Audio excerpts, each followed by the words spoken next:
Head to Head lives rent-free in my head, this 2025 Thai BL drama that sneaks up on you when you least expect it. Starring C and Keen, this series initially presents itself as a classic enemies to lovers university romp. But beneath the sharp banter and competitive chaos lies something far more emotionally resonant, a story about fate, fear, and the terrifying realization that some people are simply impossible to live without. Jerome, Jay, played by C, and Jin, played by Keen, have been bitter rivals since childhood.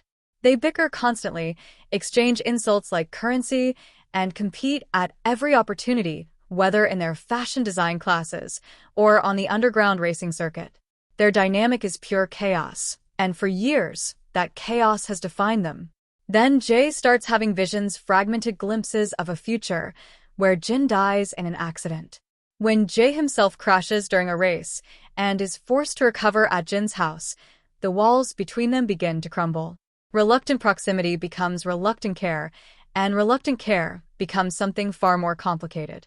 As Jay's visions grow increasingly vivid, including the discovery of Jin's secret diary revealing years of unspoken feelings, he realizes with growing dread that living without Jin might be impossible, and that the future he's seen might be inescapable. C and Keen are spectacular together. Their chemistry isn't just good, it's the kind of electric, undeniable connection that makes you forget you're watching actors. Every glare carries unresolved tension. Every accidental touch hums with possibility. Every moment of vulnerability lands because you believe completely in these two people orbiting each other. C delivers his strongest performance to date, finally escaping the serious, reserved typecasting of previous roles. His Jay is animated, childish, obnoxiously charming, a brat with a hidden soft center who realizes his feelings too late and then spirals beautifully. The scene where he admits he never hated Jin, that he doesn't want to forget the diary, accompanied by "not a crush" swelling in the background. Perfection. Pure, unfiltered perfection. Keen continues to prove why he's one of the most promising young actors in Thai BL. His Jin balances vulnerability with justified caution. He doesn't instantly reward Jay's realization, and that restraint makes their eventual union feel earned.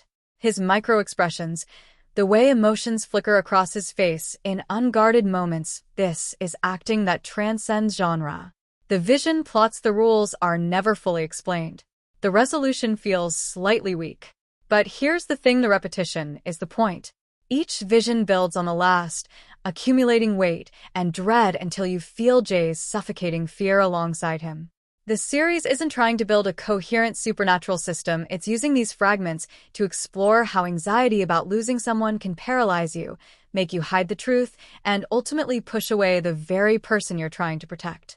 Jin's biggest fear isn't death, it's Jay destroying himself slowly with guilt. But if something happens to me one day, he says, I'll believe you did your best.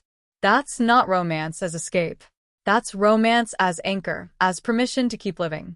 Van, played by Java, and Farm, played by Surf, provide a darker counterpoint to the main pair's trajectory. Van hijacks Farm's space, steals his snacks, takes his bed like it's his own. And Farm's soft, patient, painfully in love. But Van is self-sabotaging in ways that cut deep.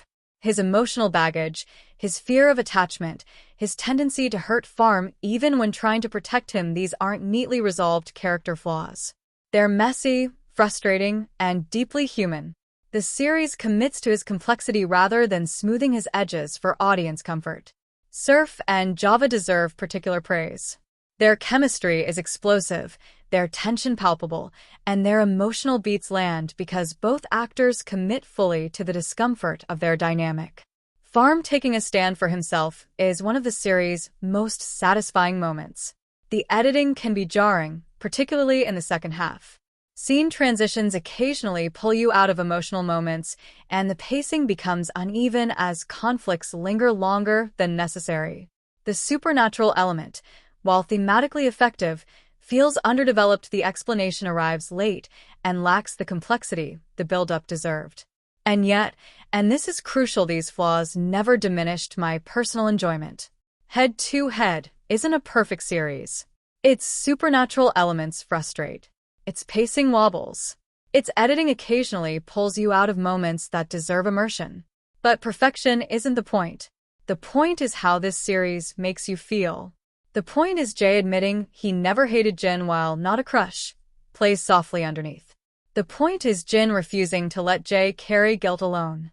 The point is Farm letting Van take his bed again and again because some loves are patient enough to wait through the chaos.